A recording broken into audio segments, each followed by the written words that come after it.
first question, sort of main question of the day, is this.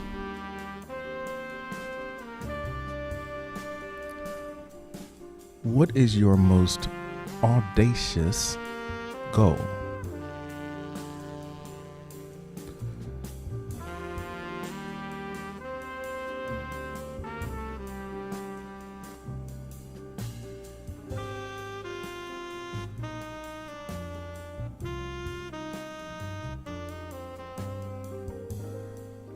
Your most audacious goal. What happened to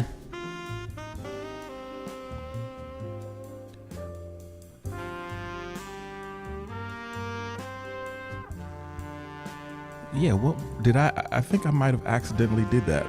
I didn't mean to kick him. Or kick, I don't know. So the question is, what is your most audacious goal? Let me set up the request box.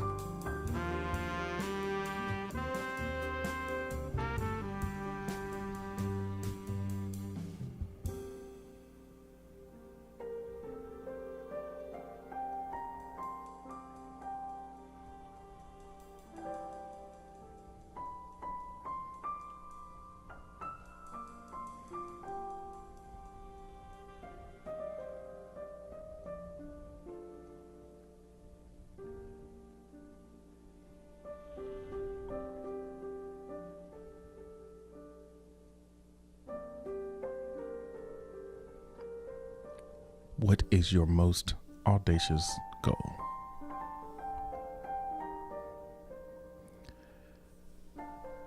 Where do you find the audacity?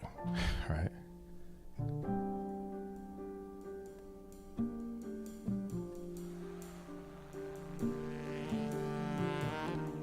So, noble is like, audacious means... Audacious means bold. Yeah, courageous, bold, kind of scary when you think about outside of your comfort zone.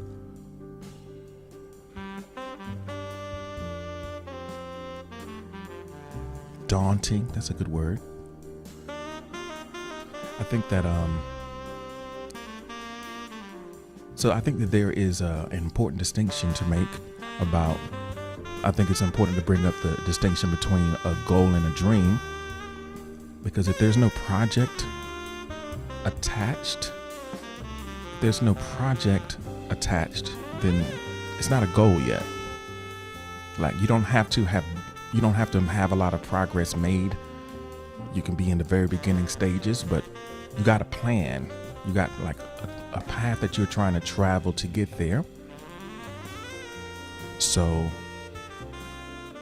I don't want to hear about your audacious fantasies or your audacious dreams, but the audacious things that require courage that you've actually formulated some sort of means to move towards.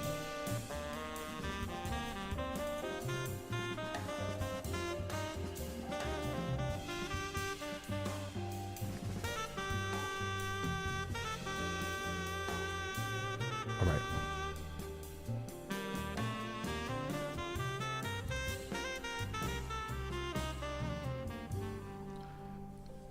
So Curry Chan says, my audacious goal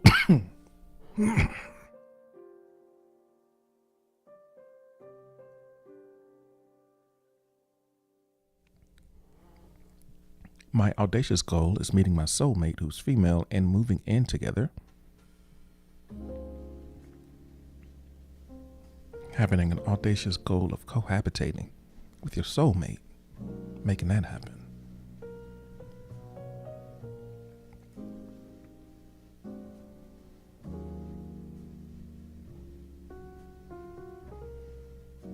So, Miss says, my audacious goal is survival. The bonus is thriving. So the bar is set at survival.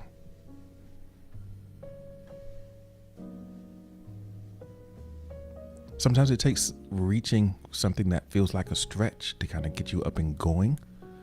I think a lot of times, sometimes we in some situations where we aren't in touch with our instinct to survive. So it can seem like, hey, that's a big step for me.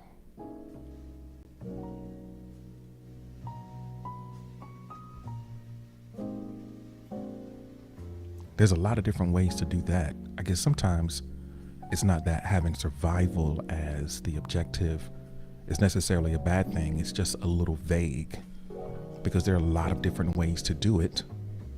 And you may be faced with too many options or too many different choices and paths that can lead to it. And when you're faced with all of those different things, it's difficult to move. You can kind of be stuck.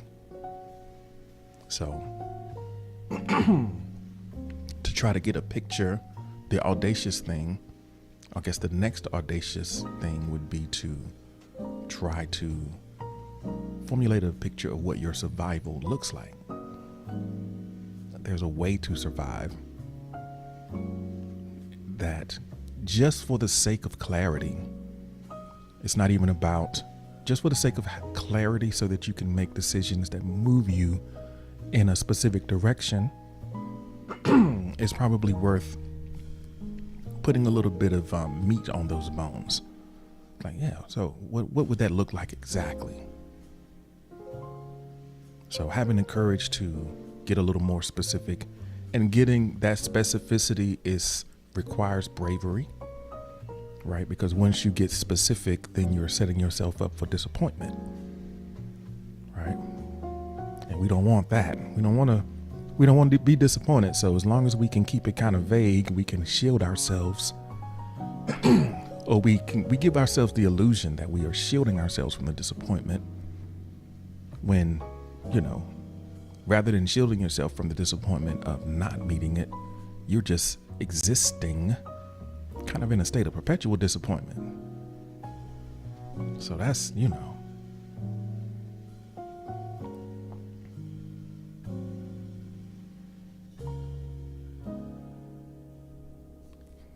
yeah, we kind of create the thing that we are afraid of as we attempt to avoid it. We make it real. We borrow from the future and exist in the thing that we fear.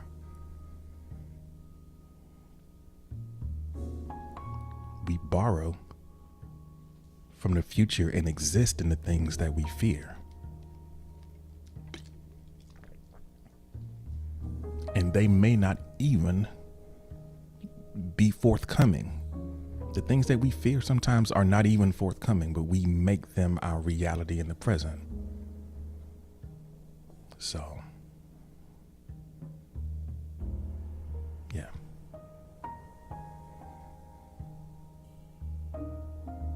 So J-Man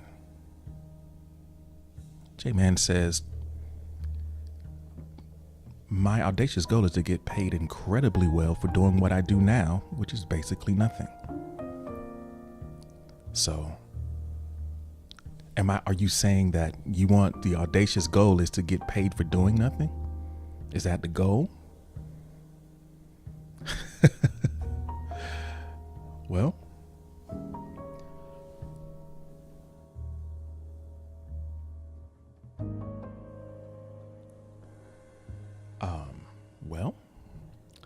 that's one way to look at it, I suppose.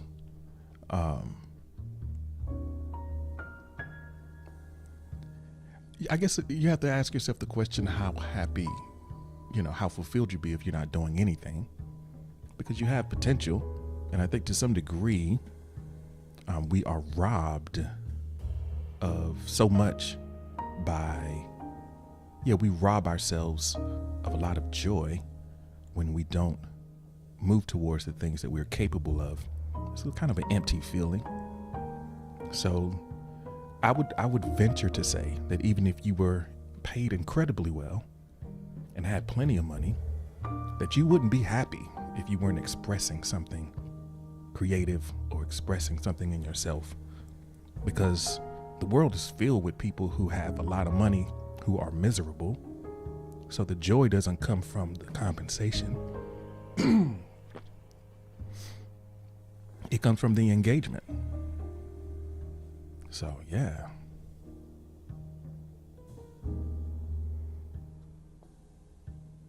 So I guess that,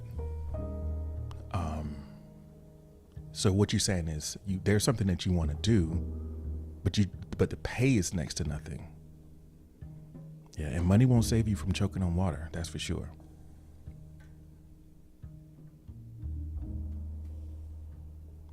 So J-Man wants to find a way to monetize what you're doing now, but this doesn't seem like the venue for it.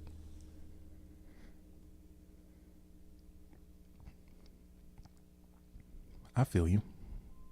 Okay. There's more responses. Let's take a look.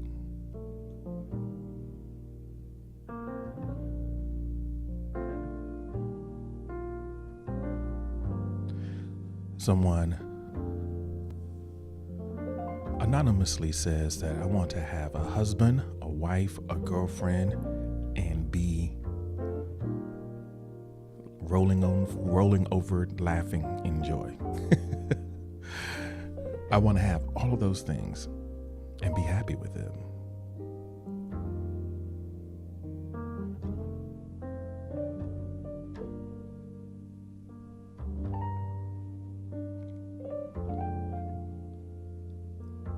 So Alexa says, my audacious goal is to visit all the countries in the world that allow Americans, which is why I want to learn all the languages.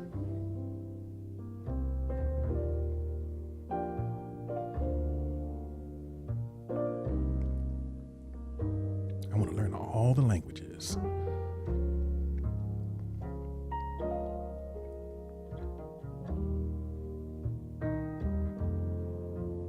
So somebody anonymously, they got it. I got those alts, baby. I got those alts. I'll be back.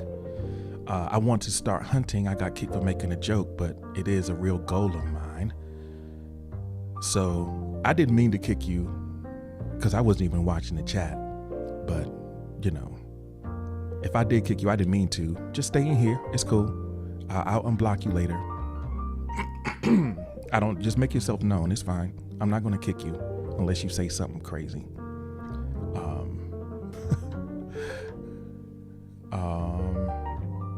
Noble Ancient says that my most audacious goal is to make enough money with Armistice Games to actively leave BJ's for good and work on Armistice Games full time.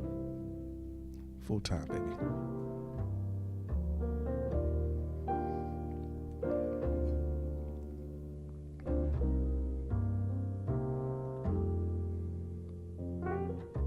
So someone anonymously shares, having my own comfortable space where I can learn about myself and love myself more, that is my audacious goal.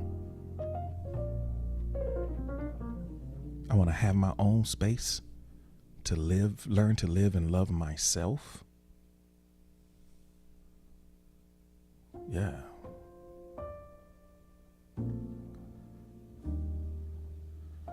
So someone anonymously shares, my audacious goal is to stop feeling like nothing matters. Getting over that feeling it's kind of like an existential thing. Like, why does any of this even matter? I don't want to feel like that anymore.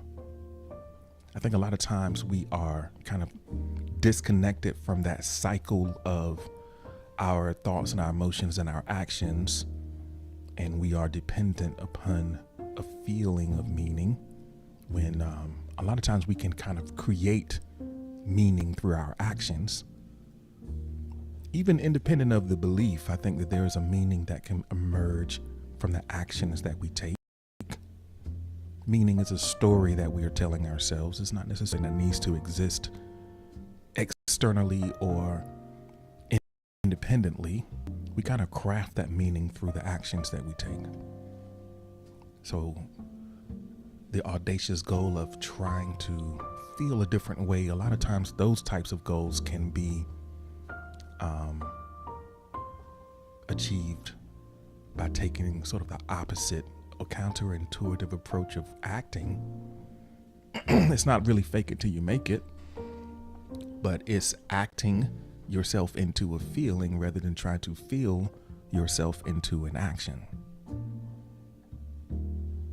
You don't have to feel yourself into an action. You can act yourself into a feeling, and then therein a meaning will sort of emerge, and then you can start kind of moving and leaning into that. That's one strategy. It doesn't work all the time, but it's a possibility.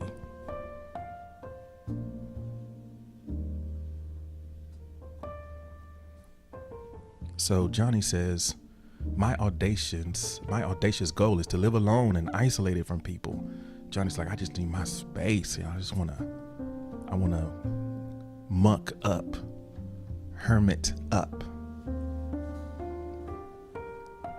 I think a lot of times when you have been deprived of that solitude, you crave it. When you are deprived of solitude, you often crave it.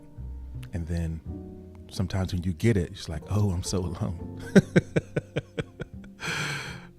So looking for, seeking that space is great to develop the capacity to endure in solitude, because sometimes it is required for us to do the best work that we need to do. We need to have a retreat.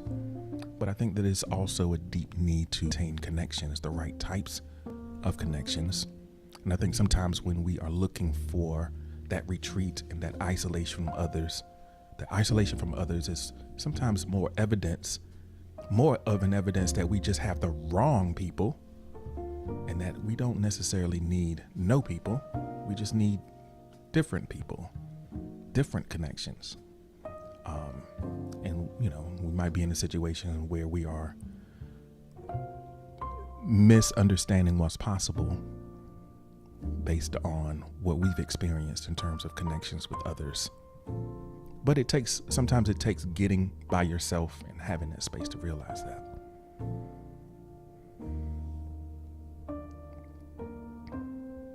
All right. So Otter says the audacious goal is starting a weight loss channel. Starting a weight loss channel. That is the audacious goal. I'm wondering what steps you've taken to start that. I know sometimes you got to step outside of that comfort zone and do some challenging things. I wonder which steps you've taken so far. I think sometimes there's some obvious first steps, but at some point it starts to get a little murky and you don't know what to do next. So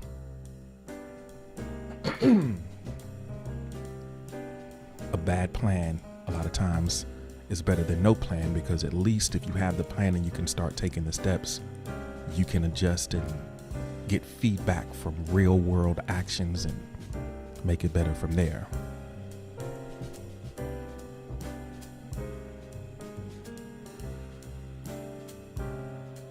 Audacious goal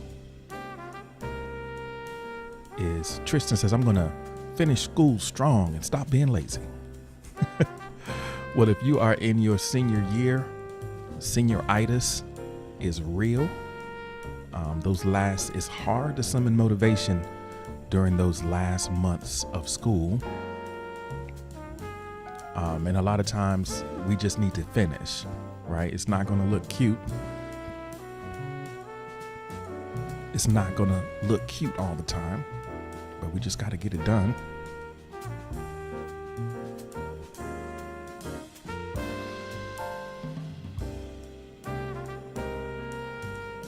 And I think a lot of times what stops us from reaching our more audacious goal is the fact that we want to look cute while we're doing it.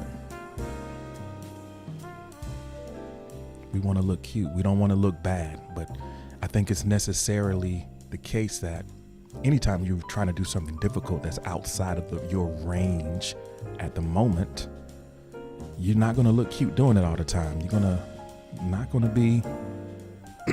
It's going to be ugly sometimes. You're going to stumble sometimes. You might have to face the possibility of ridicule sometimes.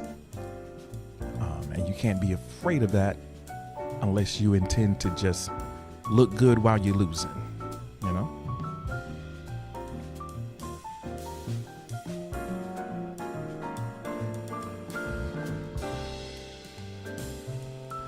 Howdy says that my audacious goal is I'm gonna get this 2022 Honda Navi ASAP. Okay. So you have a material goal, something that you're trying to cop a whip of some sort, I guess.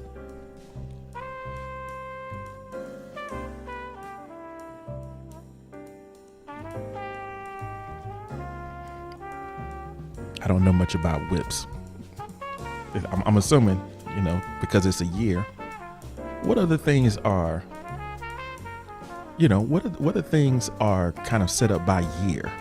There's so few things that are like, cars are like that, but other stuff we don't do it by the year. So we know that model years are just a construction of the automotive industry to make you feel like you need something new, right?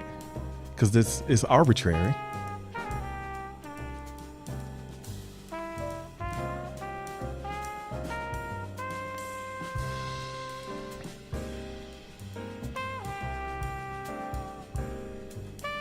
So anytime we put a year on something, a material thing,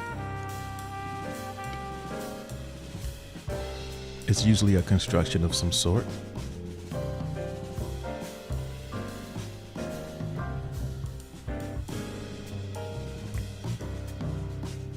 Oh, so that's a mini bike. Got it. Yeah, there you go. It's a mini bike. Super cheap. All right.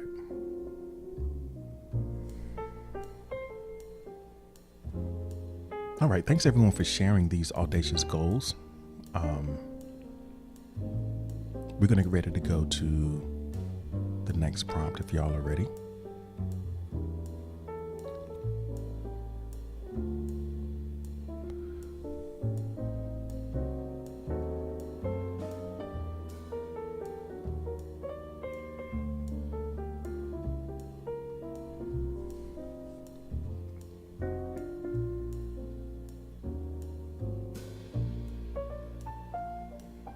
All right, let me reset the request box.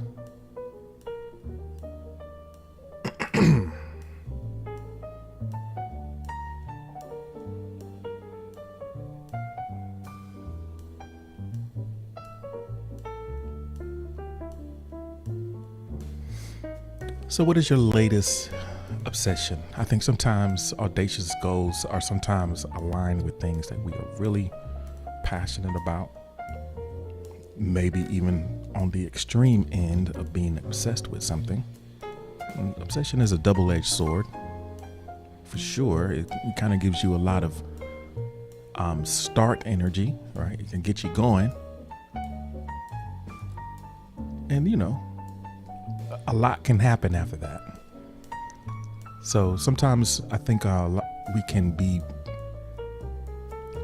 situated in life in such a way that we lose our capacity to become really deeply engaged in something.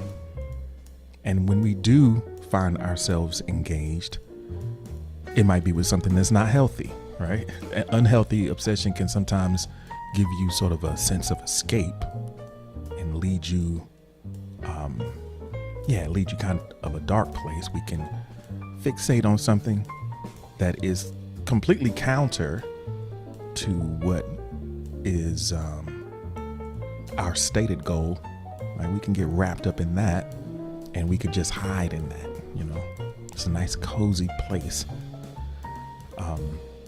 But other ways, obsessions can even when they're related to the things that are valuable to us, sometimes they can shift our level of activity to a place that gets us out ahead of ourselves.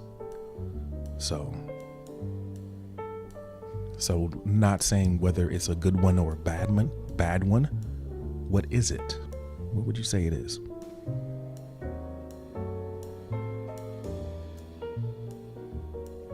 So Tim says, my latest obsession is a person my latest obsession is a person.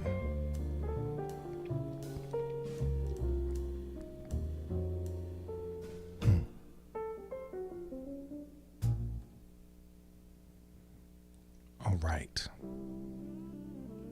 Miss says that my latest obsession is trying to frame up my time and categorize it in sections: workout, sleep, eating.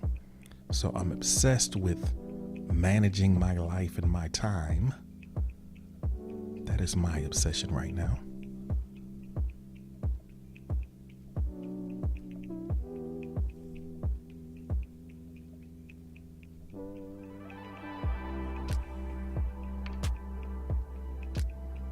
Noble Ancient says my latest obsession is completing Alberto's game and making sure it's on spot for him in every aspect of the process. I'm obsessed with completing that game.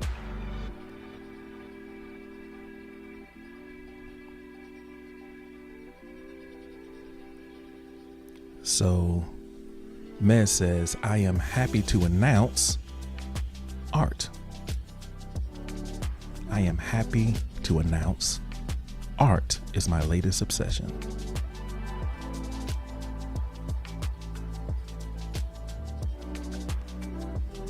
There we go. Johnny says, right, my latest obsession is my career. I know that Johnny, you just finished, you just got that certification. You've been working on that. So that can give you a big boost when you accomplish a certain goal. It can give you a lot of motivation to move even more deeply into the work that you're doing. So being obsessed with the meaningful work that you do.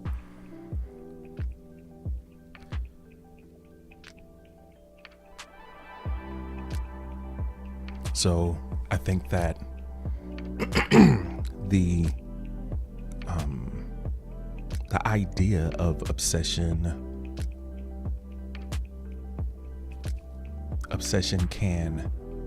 is not without its problems. It's not without its problems, because I think sometimes with obsession there can come an attachment, an unhealthy attachment to things that are beyond our control, that can leave you vulnerable to a lot of pain.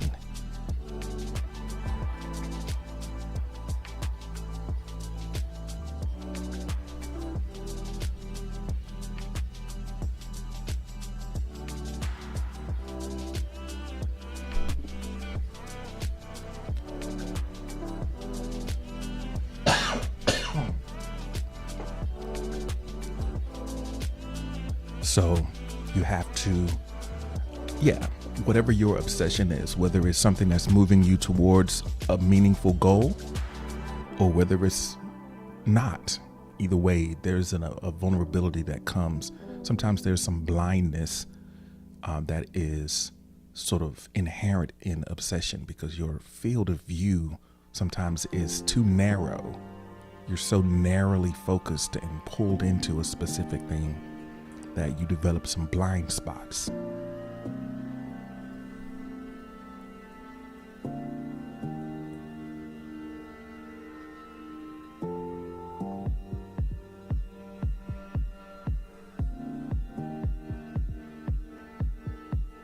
Yeah.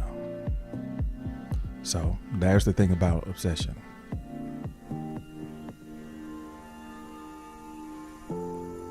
All right. Howdy says, I'm currently obsessed with Spoon and social media in general. I'm obsessed with social media. I'm obsessed with social media. Spoon specifically, and social media in general.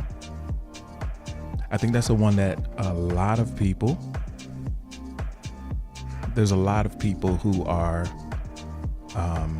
in that position. And we know that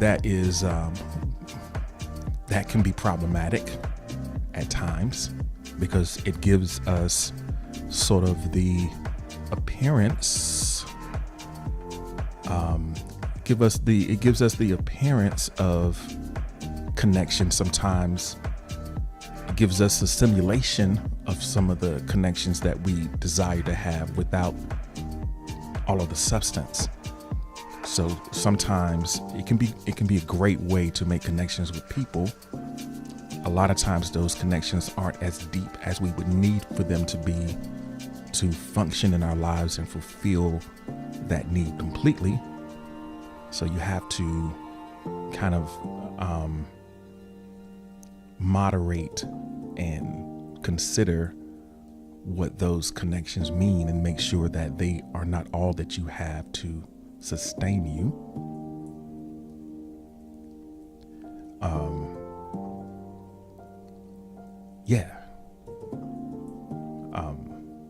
So we have to develop a healthy relationship with those things that we enjoy and appreciate, and kind of keep them in perspective.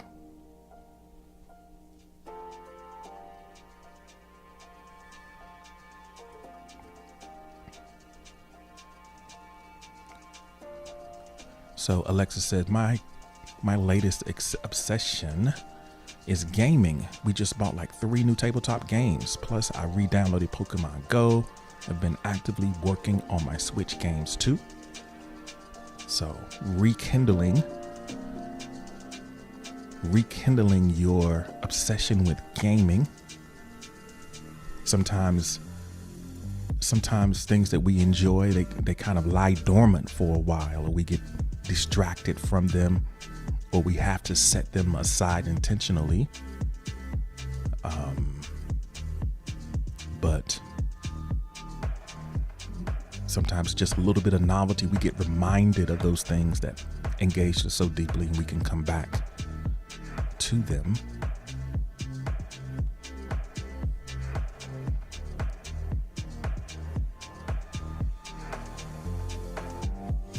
All right.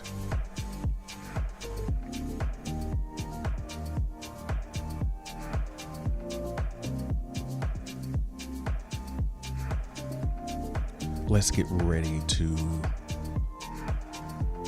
jump into the next prompt. And also, as if you're in the Discord, you can catch these prompts later, see some of the responses later.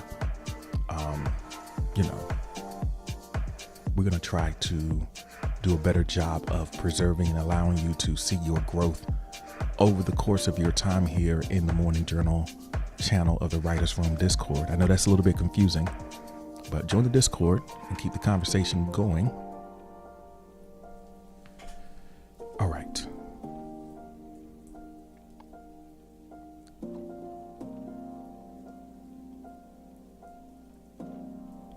So let's just take a second and do a quick roll call before we go to the next prompt. I'll give you a couple seconds to address this prompt about your obsession if you have not done so already.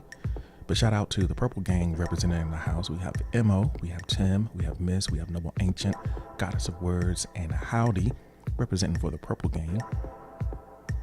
Managing the stream today, we have Mez and Esso, our very capable crack staff of senior management, keeping the conversation in the right direction and greeting folks as they come in. We got I Ate My Donut, Corey Chan, Alexis Autumn Elf, Johnny, and Alex here as well. Thank you all for being here. Let's get ready to get these last couple in. Emo says, my latest obsession is green. My latest obsession is green. It's interesting. You go through colors. You go through phases where certain colors do it for you.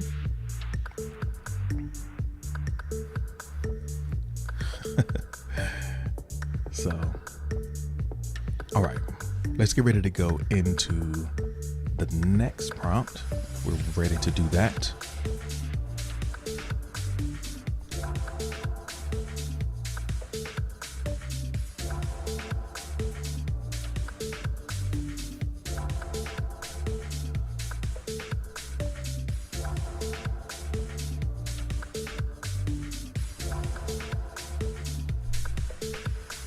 All right, here we go. Blank is the most challenging thing I am dealing with right now. Let me reset. Blank is the most challenging thing that I'm dealing with right now. So sometimes there are some things that that take up a lot of our mental and emotional space. Maybe we are on a daily basis faced with a particular challenge or struggle, or maybe it is just a momentary thing that once it's over, we'll be moving on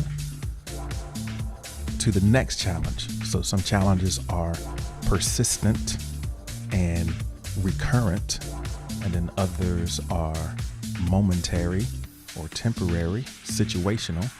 But at the moment, right now, what's the most challenging thing that you're dealing with?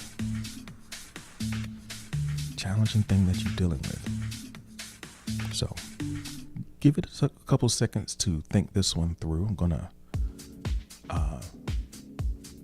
think this through for a second. I'm gonna step away from the screen for just a couple moments, or from the mic for just a couple moments.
All right, here we go.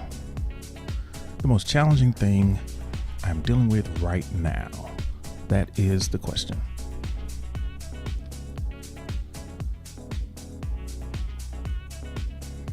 So Howdy says, getting to work. It's not that far. It's not that far, but I don't have a ride. I could bike, but the guy who owns it has aftercare before I get off.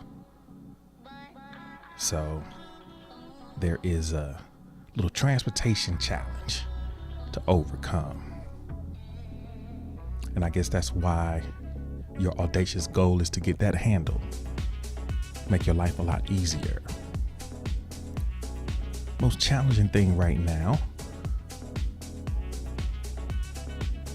Someone anonymously says, I'm having a challenge in forgiving my friend so as not to become their enemy. So forgiveness is a challenge right now. Forgiveness is a challenge right now. It's a sad thing when your friend becomes an enemy, right? Nobody wants to deal with that.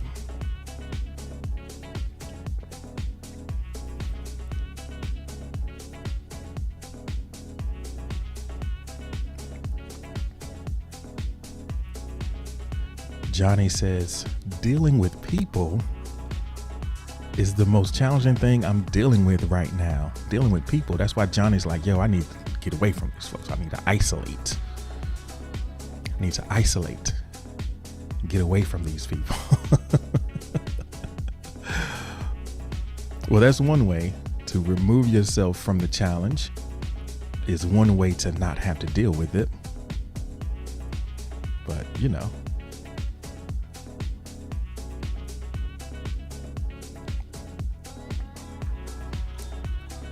So Noble Ancient says creating a buzz and then fulfilling that buzz with real products is my most challenging thing that I'm dealing with right now. Creating a buzz and then fulfilling that buzz with real products. Talking game and backing it up. So between those two things, Noble, which one do you think is the most challenging? Because those are two distinct things. Which one would you say is the most challenging? Because most is singular. Most is singular. So which one is the most?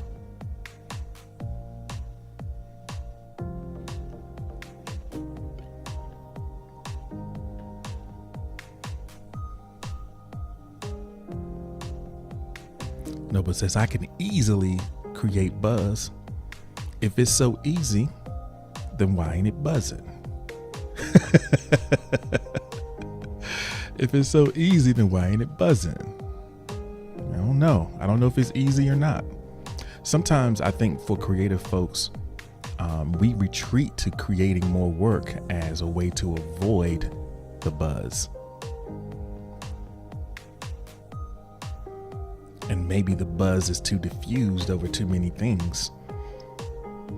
We have to put like a big push. You know, that's one strategy. Another strategy is just to be incredibly prolific and strategic. So, yeah.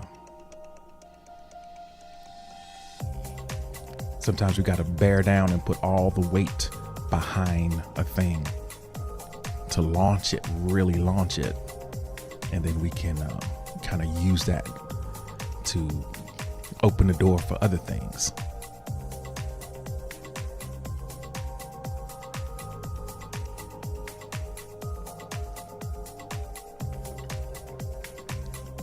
And I think a lot of times too, one of the challenges is that a lot of times once we have made something, once we have something, and it's done, we lose interest in it. So we don't have the same level of enthusiasm when we talk about it because we are excited about the new thing. But we have to remember that the old thing is a new thing to somebody else. And sometimes we leave opportunities at the table because we're not talking about it anymore because we're on to the next. And that's natural. I think a lot of times we don't necessarily maximize the potential of what we have because we're obsessed with what's new. So we gotta kind of balance that.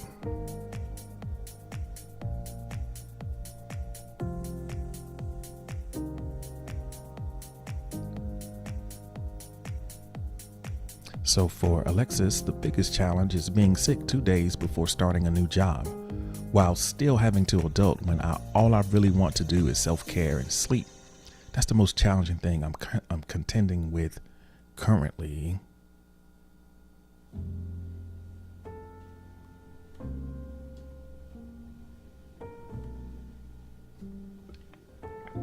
So sometimes our bodies betray us just when we need them the most. It's like, I need to be healthy and well for this important thing, and here I am, struggling.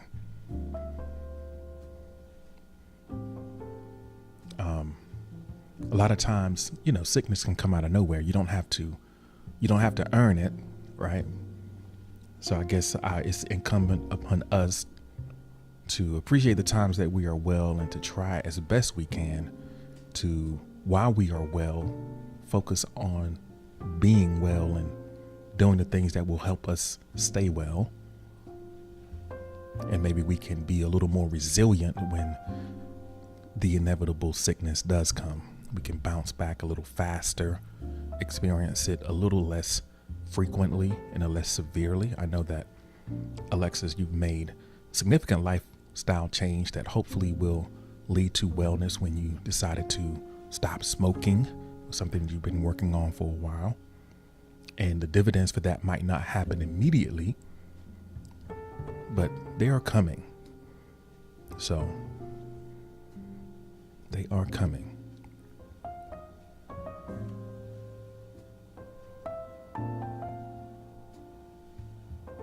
Someone anonymously says the challenge that I'm having right now is letting go of someone I really love because they don't appreciate me. Letting go of someone because they don't appreciate me. So letting go is a challenge. And yeah, definitely. I guess the only solace, I guess, in that whole idea is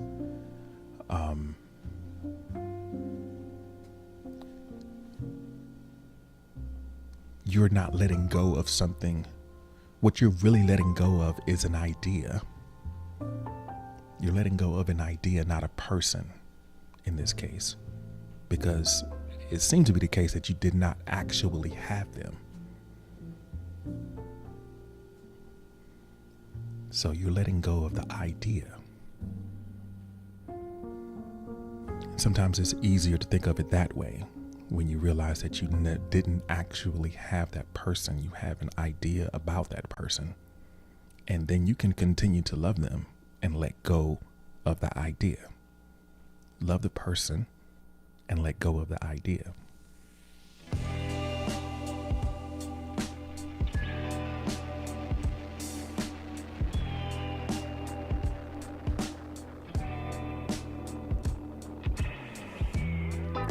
Someone anonymously says, friends, I guess, I don't know. My biggest challenge right now is friends. Friends. How many of us have them? Friends. Ones that we can depend on. Friends. It's hard to make friends when you don't have the sort of natural context for it to happen, right? The further you get, the more difficult it is to accommodate the relationships that we have.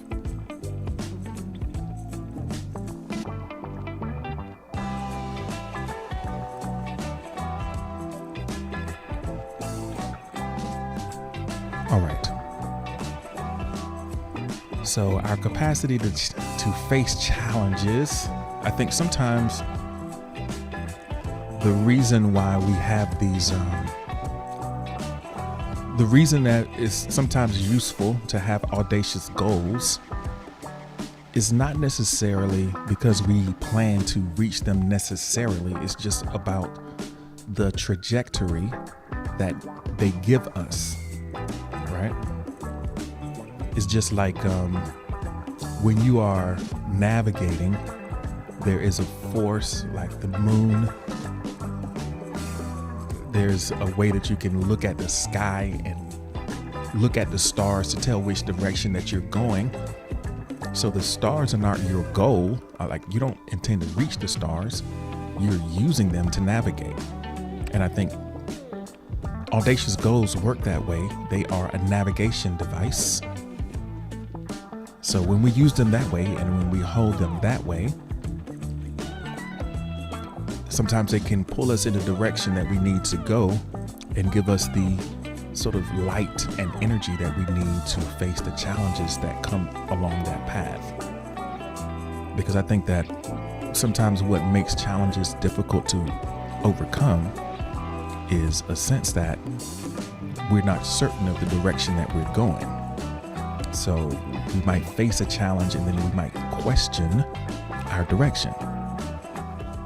But if the direction isn't under question, then you can persevere through the challenge. If you know you're headed the right way, if it gets tough, you can stay the course. And that's the role of those audacious goals, just as a reminder. Oh yeah, this is the direction that I'm going. And just because it's a little bit difficult right now, it doesn't mean that I'm heading in the wrong direction. It's just difficult right now. So we continue.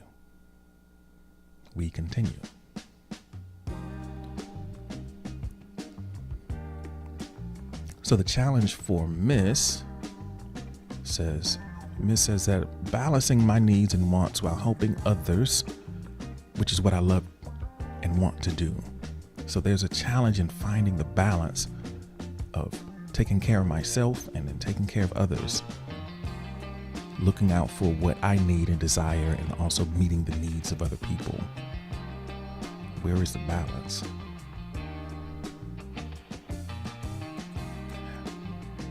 Yeah, that's a tough one, especially for those who are inclined to serve. I guess having a concept of what the greater good is can be helpful. What the highest contribution is, looking at what that might be.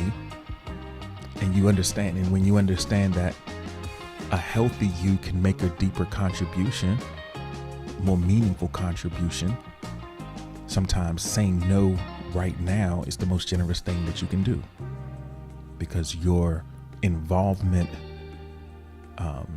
in the present is not the best that you could give. So when you know that there's more that you can give, there's better that you can give, then sometimes you can find a little peace in making those choices to take care of yourself.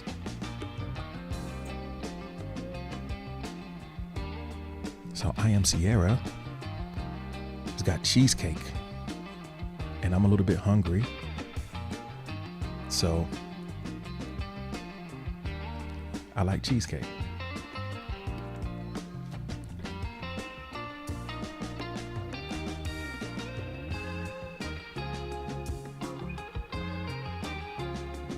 Okay. Let's get ready to go to our next prompt.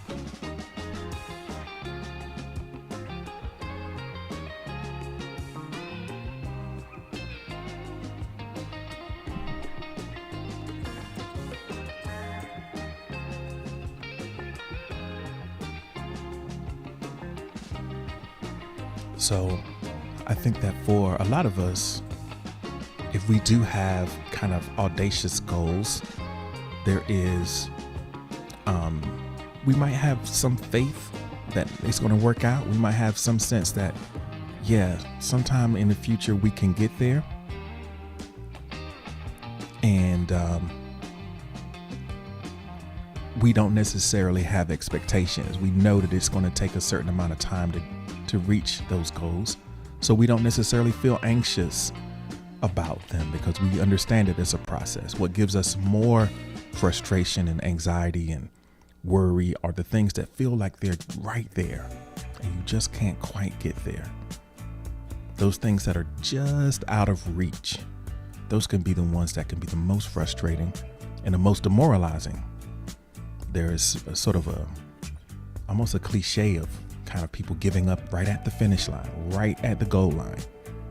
So many things fall apart at the very last moment because we can't quite get over that hump. So what is something that feels just out of reach? Blank feels just out of reach. It seems possible. It's close enough to feel possible, but it's still right outside my grasp.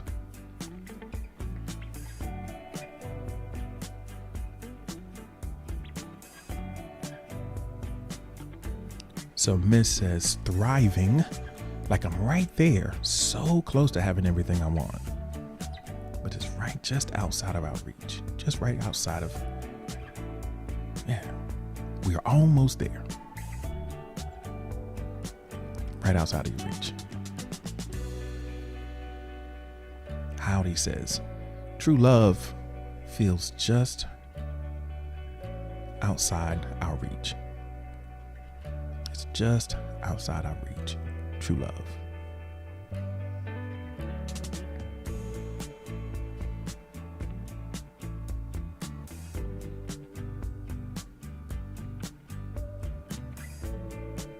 So Noble Ancient says, the parameters of my audacious goal from earlier feels just outside of reach for now. For now. So those are really powerful words. For now and yet. Those are really powerful words. Powerful sentiments. It's like, for now, this is outside of my reach. And it kind of implies a commitment to continue to move forward. So yet is a powerful word. With yet, we can affirm things with authenticity. We can claim things. We can speak truly about our situation. And when we qualify it with yet, then we are standing sort of on the precipice of possibility again, because we are still in the game.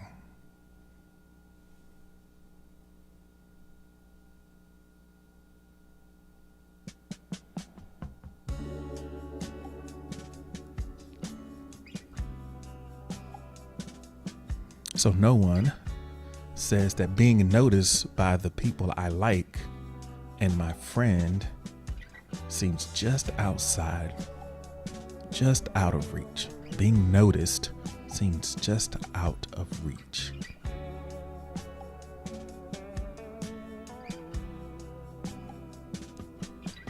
I think one of the things that when we are seeking to be seen, sometimes we mistake people's acknowledgement of seeing us from them actually seeing us. And sometimes we make it our fault that we are not noticed, when in actuality, people notice and don't acknowledge that they notice. A lot of times it's more about whatever internal drama and whatever stories people have going on in their own minds and in their own lives. Like, that's the thing, more so than anything that you can do. People are just distracted from everything. They're not noticing anything.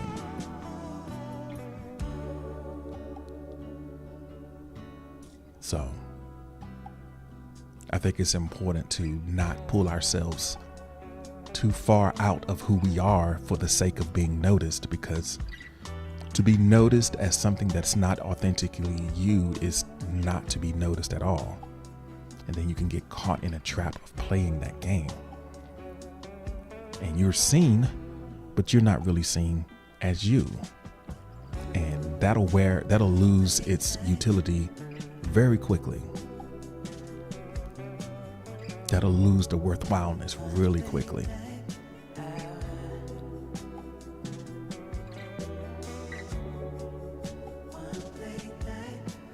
So Alexis says that attaining popularity as an author seems just out of reach.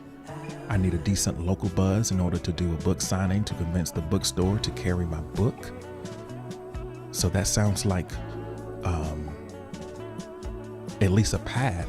You have a path before you that you can pursue. I mean, there might be a few things that need to be figured out, but at least you have a direction. And then you can just try a few different things to see what you can make happen towards that end.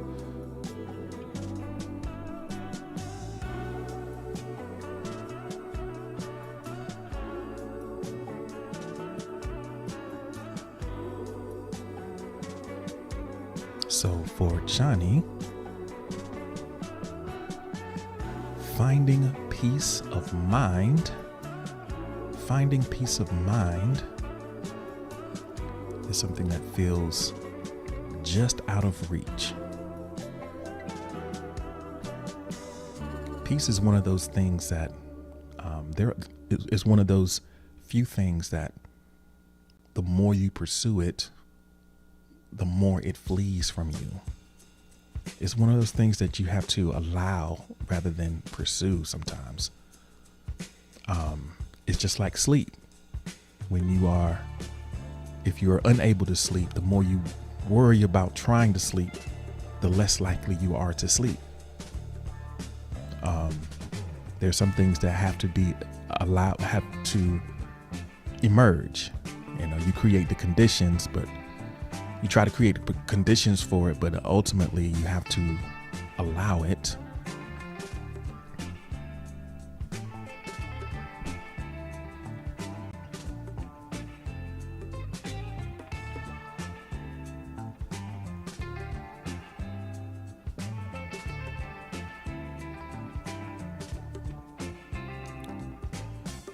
So Summers Logan says, keeping myself poor just seems out of reach. So I can't help but get this money. Summers Logan says, I can't help but get this money. I can't stay broke no matter how hard I try. No matter how hard I try, I can't stay broke.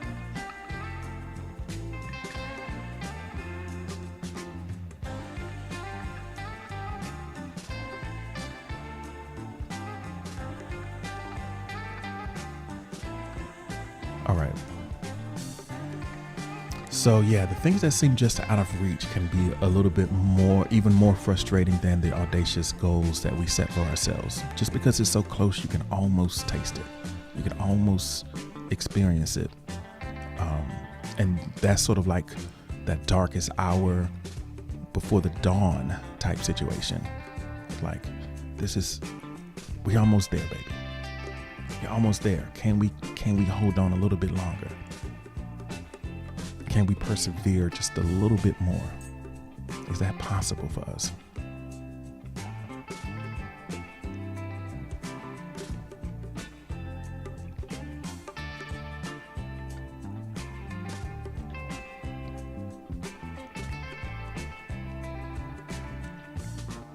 And I think it's important to note that it's sort of a feature in our psychology a lot of times that most things sort of remain at arm's length. There's something, it's called hedonic adaptation.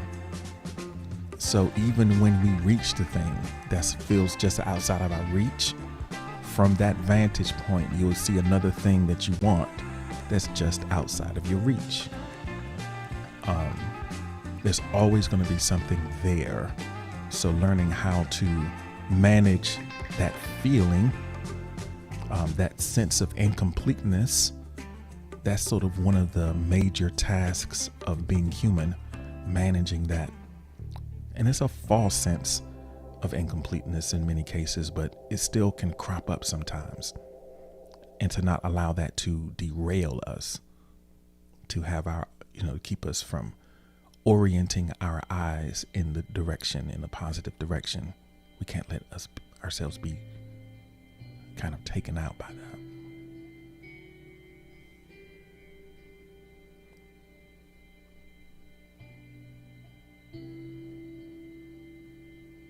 Okay.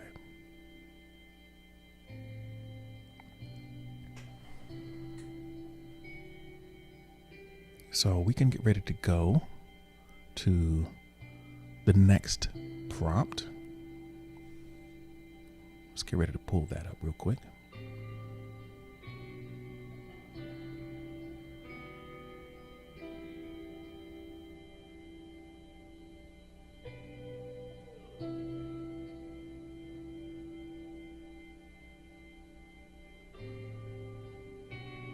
All right.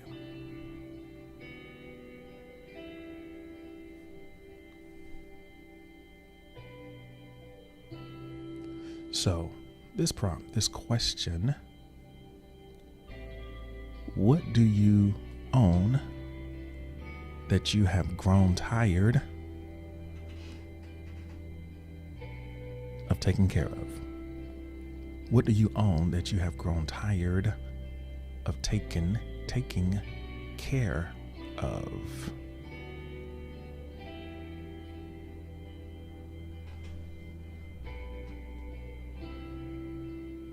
I I think that sometimes when we reflect, we realize that there were some things that we really wanted bad. We worked hard to get it. We got it. We own it. It's ours. And then it's like, man.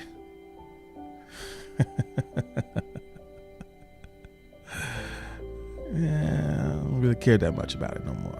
Now it's a burden. I think it's important to note that as we are striving for different things, a lot of times those things that we work so hard for are not going to be valuable to us once we have them. And we come to realize that it was all about that pursuit or that movement in that direction. They serve not as things for us to attain, and attaining them doesn't necessarily create any long-term joy, but it just was something to move towards. And now that we have it, it's like, man, now I'm owned by this thing that I got, and now I got to take care of it. I have to maintain it.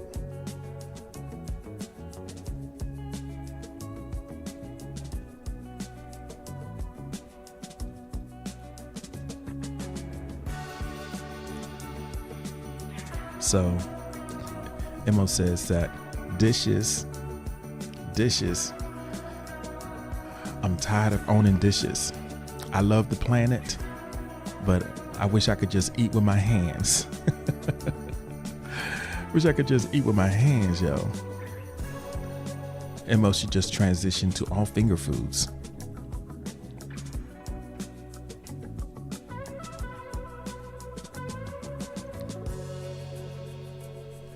So Summer's Logan says, I'm tired of folding laundry. So I got all of these clothes. I have all of these options, but I got to keep them up.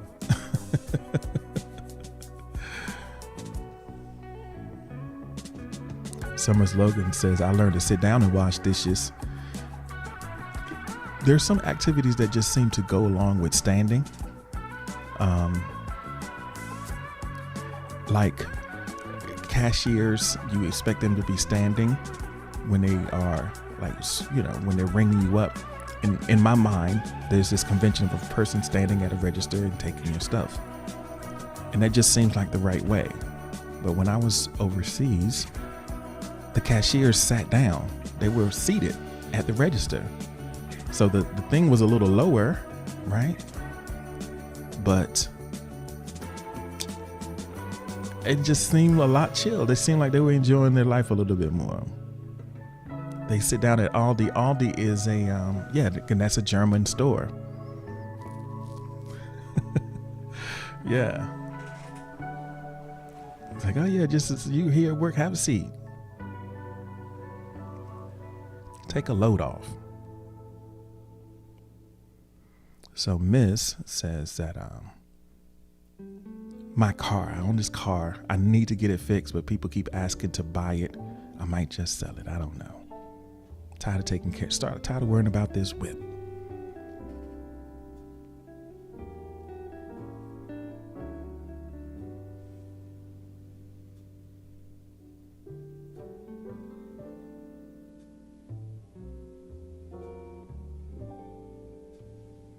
So no one says that schoolwork and my spoon account.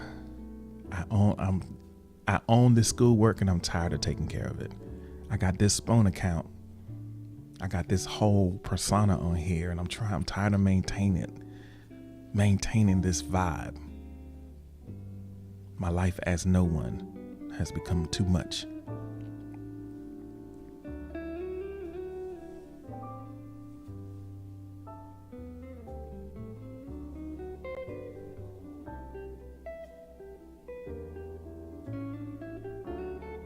So someone anonymously says, I'm tired of hating everything. So what do you own in that hatred? What are you taking care of? What are you maintaining? Are you maintaining your disdain for everything?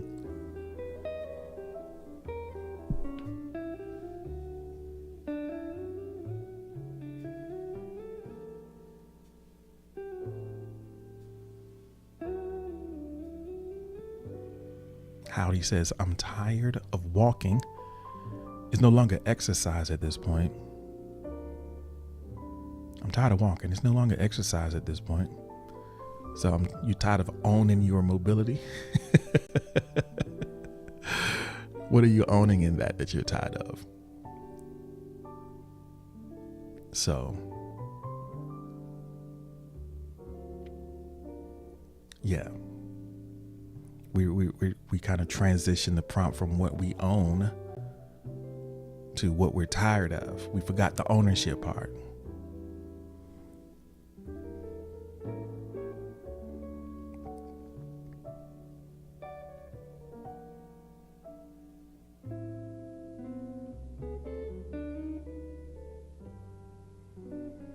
So Noble says, I tried to think even one thing that I own. I can't think of anything that I take care of. I like all that I take care of.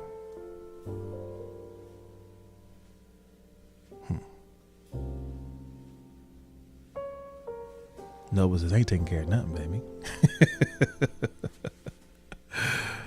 Oh man, I don't know what to make of that.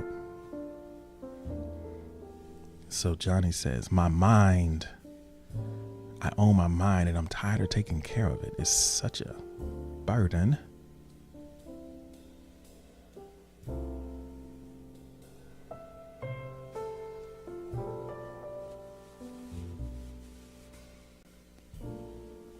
So Tim says, my cat. Yeah, I'm a terrible person. I know. I'm tired of this cat. I hate this cat.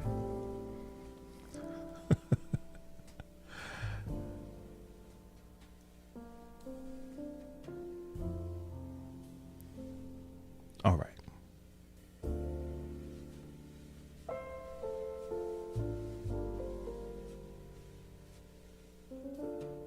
So I guess the whole point of that part of the conversation is just kind of giving us a more realistic picture of our relationship with the things that we own, the things that we have pursued and attained, and understanding how temporary everything is and how temporary our feelings towards things can be. The things that you strove for the hardest, that meant the most, that sense of meaning can fade over time. And we can use that as a way to have a better relationship, I think, hold more lightly and be more relaxed in our movements forward, to take ourselves less seriously. You can be serious about your work, but recognize in all of your humanness that we can't invest too much meaning into these things that we attain, because it's not gonna last.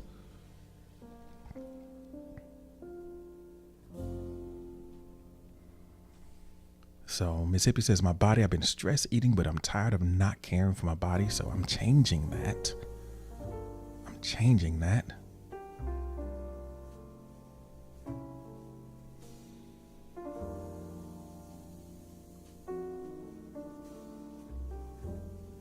All right, let's get ready to do a recap of today's session.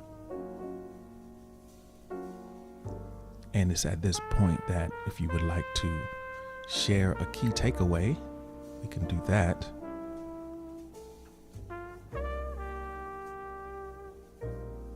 Let's just kind of run through one more time where we've been thus far. And then I'll open up the request box for you for your key takeaway.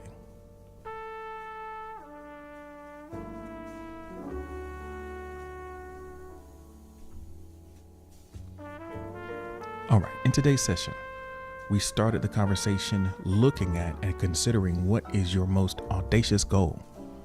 What is the thing, the daunting thing that you've committed yourself to pursue, to move towards, something that is causing you to stretch beyond your current limits, forcing you or enticing you to grow into? What is that audacious goal? Then we looked at those things, or what is that thing that you are obsessed about? Obsession is sort of a really deep level of engagement with a thing, person, idea. And while it can be a strong source of motivation, it is also, you have to be careful not to allow that obsession to spill over and overtake you and create unnecessary blind spots in your decisions. We talked about the things that we are challenged with at the moment, the most challenging things, also the things that are out of reach. We are always navigating in our lives. We're moving towards things.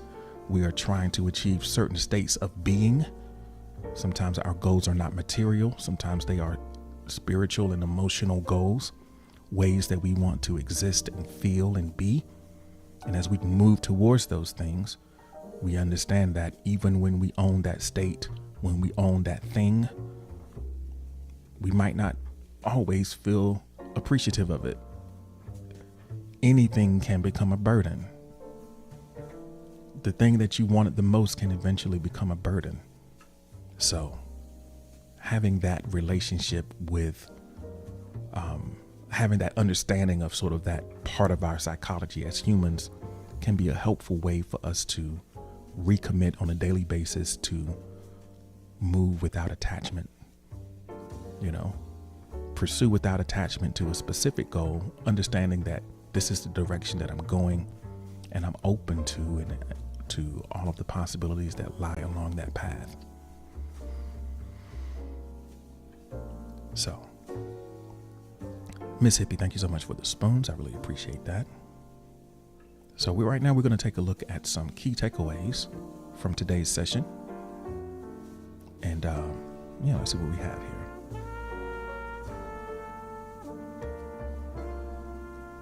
So for MO, a key takeaway is the importance of accountability. The importance of accountability is a key takeaway.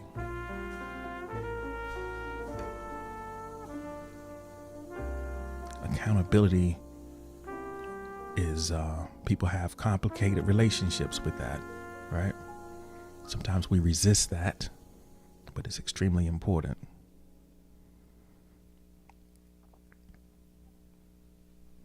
So Noble Ancient says that my ultimate key takeaway from this uncommon episode is that I am slowly gaining closer to my audacious goal and my dream to match. This is fun for me too, so thanks, G, for that. I learned so much.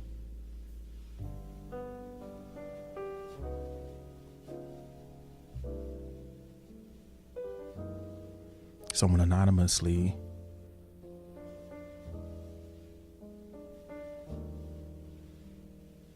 shares that I have a lot to think about and to stop thinking about. Number 2 is attention goes where attention flows. And 3, G is a survivor. G is a survivor.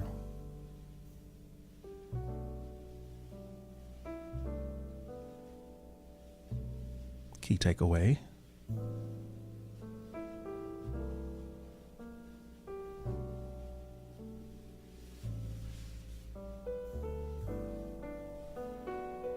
Tim says, some things or people are placed in your life for one purpose. Realize when that reason is served and move on to the next, or keep around.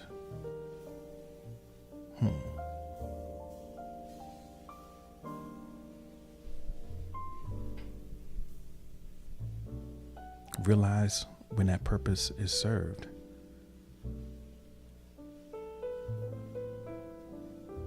As needed.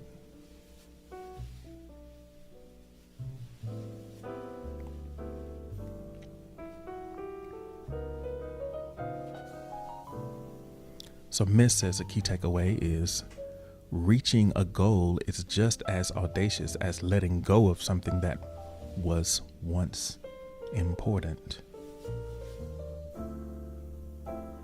Yeah, reaching and letting go can both be audacious acts, for sure.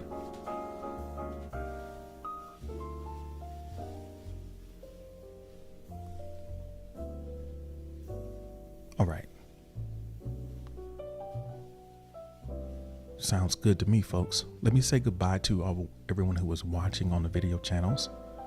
We will be back tomorrow morning, 6 a.m., 6:30-ish for you guys. I appreciate your time and attention.